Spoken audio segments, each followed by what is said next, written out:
श्री गणेशाय नमः। शुभ प्रदोष व्रत। हिंदू धर्म में प्रदोष व्रत का विशेष महत्व बताया गया है।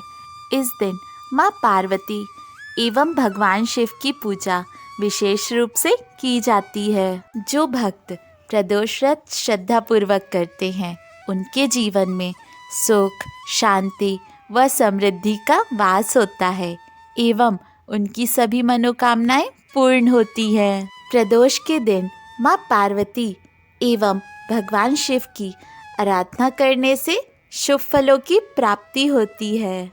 इस व्रत को करने वाले भक्तों के सभी तरह के कष्ट एवं दुख दूर हो जाते हैं और उन्हें माँ पार्वती एवं भगवान शिव की विशेष कृपा प्राप्त होती है।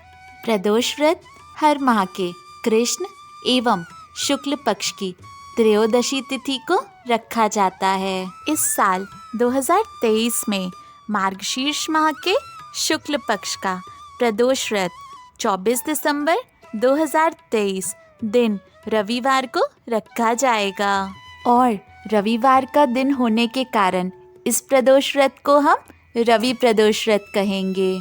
इस बार मार्गशीर्ष माह के शुक्ल पक्ष की त्रयोदशी तिथि 24 दिसंबर 2023 दिन रविवार सुबह 6:24 से आरंभ होकर अगले दिन 25 दिसंबर 2023 दिन सोमवार सुबह 5:54 तक रहेगी। इस बार के रवि प्रदोष व्रत में प्रदोष काल की पूजा का शुभ मुहूर्त शाम 5:30 से आरंभ होकर रात 8:14 तक रहेगा। रवि प्रदोष व्रत कथा। रवि प्रदोष व्रत की पौराणिक कथा के अनुसार एक समय की बात है, एक गांव में एक गरीब ब्राह्मण परिवार रहता था। ब्राह्मण की पत्नी की भगवान में गहरी आस्था थी और वह श्रद्धापूर्वक नियम से प्रदोष व्रत करती थी और उनका एक ही पुत्र था। ब्राह्मण का पुत्र रोज सवेरे गंगा स्नान के लिए जाया करता था। एक समय की बात है, उनका पुत्र हर रोज की तरह गंगा स्नान के लिए जा रहा था, लेकिन बीच मार्ग में ही उसे चोरों ने घेर लिया। उसके बाद उन्होंने बालक से कहा कि अगर तुम अपने पिता के गुप्त धन के बारे में हमें बता देते हो तो हम तुम्हें नहीं मारेंगे। इस पर बालक ने कहा, बंधुओं, आप गलत समझ रहे हैं, हमारे पास कुछ भी नहीं है, हम अत्यंत ही दीन दुखी हैं। यह सुनकर चोरों ने बालक के हाथों में जो पोटली थी उसकी ओर इशारा करते हुए पूछा कि इस पोटली में क्या है। तब इस प्रश्न का उत्तर देते हुए बालक ने कहा कि मेरी माँ ने मुझे रोटियाँ दी हैं और वही रोटियाँ मैंने इस पोटली में बांध रखी हैं। यह सुनकर चोरों ने बालक को वहाँ से जाने दिया। वहाँ से चलते चलते बालक एक नगर में पहुँचा। नगर में पहुँचने के बाद बालक को एक बरगद का वृक्ष दिखाई दिया। बालक बहुत थक चुका था, इसलिए वह उस वृक्ष के नीचे ही सो गया।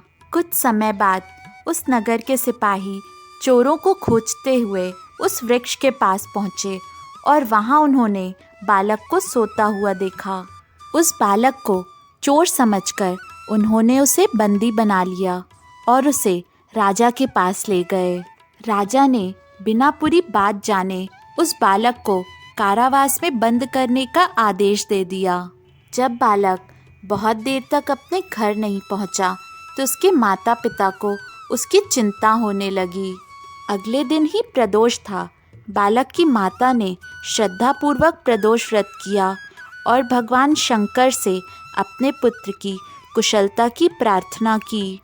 भगवान शिव ने बालक की माता की प्रार्थना स्वीकार कर ली और उसी रात भगवान शिव राजा के स्वप्न में आए और उन्होंने उसे आदेश दिया कि वह बालक चोर नहीं है, उसे प्रातःकाल छोड़ दो, अन्यथा तुम्हारा सब कुछ नष्ट हो जाएगा। प्रातःकाल उठते ही भगवान शिव के आदेश के अनुसार राजा ने उस बालक को मुक्त कर दिया। इसके बाद बालक ने अपनी सारी कहानी राजा से निवेदन की। पूरी कहानी सुनने के बाद राजा ने अपने सिपाहियों को उस बालक के घर भेजा और उसके माता पिता को अपने दरबार में बुलवाया। दरबार में आए बालक के माता पिता बहुत भयभीत थे। तब उन्हें देखकर राजा ने कहा, कृपया आप भयभीत ना हो, मैं जानता हूँ आपका बालक निर्दोष है। और फिर राजा ने ब्राह्मण के परिवार को 5 गांव दान देकर विदा किया, जिससे ब्राह्मण का परिवार सुखपूर्वक अपना जीवन व्यतीत कर सके। और इस तरह भगवान शिव की कृपा से ब्राह्मण के परिवार की दरिद्रता दूर हुई। और इसी तरह जो भी भक्त रवि प्रदोष व्रत करते हैं वह सुखपूर्वक और निरोगी होकर अपना जीवन व्यतीत करते हैं। हर हर महादेव।